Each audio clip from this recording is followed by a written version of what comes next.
रात गहरी हो चुकी थी। चांद की हल्की रोशनी पूरे जंगल पर फैल गई थी। तोता अब भी उसी जगह खड़ा था जहां उसे वो अजीब से पैरों के निशान मिले थे। उसका दिल तेजी से धड़क रहा था। उसने धीरे धीरे उन निशानों को देखना शुरू किया। हर निशान उसी बरगद के पेड़ की तरफ जा रहा था, उसी पेड़ की तरफ जहां कौवा बैठा था। तोते की सांसें भारी हो गईं। उसके दिल में एक डर भी था और एक शक भी। नहीं, कौवा ऐसा नहीं कर सकता। लेकिन उसके दिल का एक हिस्सा कह रहा था, सच शायद कुछ और है। तोता धीरे धीरे वापस पेड़ की तरफ उड़ गया। कौवा अभी भी उसी डाल पर बैठा था, लेकिन इस बार उसकी आंखों में एक अजीब सी बेचैनी थी। तोता उसके सामने जाकर खड़ा हो गया। कुछ पल तक दोनों के बीच गहरी खामोशी रही।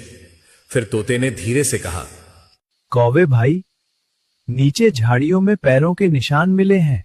कौवे ने तुरंत दूसरी तरफ देखने की कोशिश की, लेकिन इस बार तोते ने उसकी आंखों में सीधे देखा और वो निशान यहीं तक आते हैं।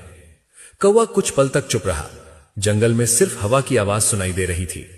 फिर अचानक कौवे की आंखें भर आईं। तोते, मैं तुम्हें चोट नहीं पहुंचाना चाहता था। तोते का दिल जैसे रुक गया। मतलब तुम जानते हो मेरा बच्चा कहां है? कौवे ने सिर झुका लिया। मैंने तुम्हारे बच्चे को नहीं उठाया था। तोता हैरान होकर उसे देखने लगा। तो फिर? लेकिन मैं जानता हूं उसे कौन ले गया। तोते की आंखें फैल गईं। कौन? रात के तूफान में मैंने एक बड़ी जंगल बिल्ली को इस पेड़ के पास देखा था। तोते के पैरों तले जमीन खिसक गई। क्या? कौवा आगे बोला। मैं उसे रोक नहीं पाया, सब कुछ बहुत जल्दी हो गया। तोते की आंखों से आंसू गिरने लगे, लेकिन तभी कौवे ने धीरे से कहा, लेकिन एक बात है। क्या कहा? कौवे ने जंगल की तरफ देखते हुए कहा, जब वह बिल्ली तुम्हारे बच्चे को लेकर जा रही थी, तब मैंने एक आवाज सुनी थी। तोते की सांस रुक गई। कैसी आवाज? कौवे ने कहा, तुम्हारा बच्चा अब भी जिंदा था। तोते की आंखों में अचानक उम्मीद की चमक आ गई। मतलब वह अभी भी जिंदा हो सकता है? कौवे ने धीरे से सिर हिलाया। अगर हम अभी निकलें तो शायद हम उसे ढूंढ सकते हैं।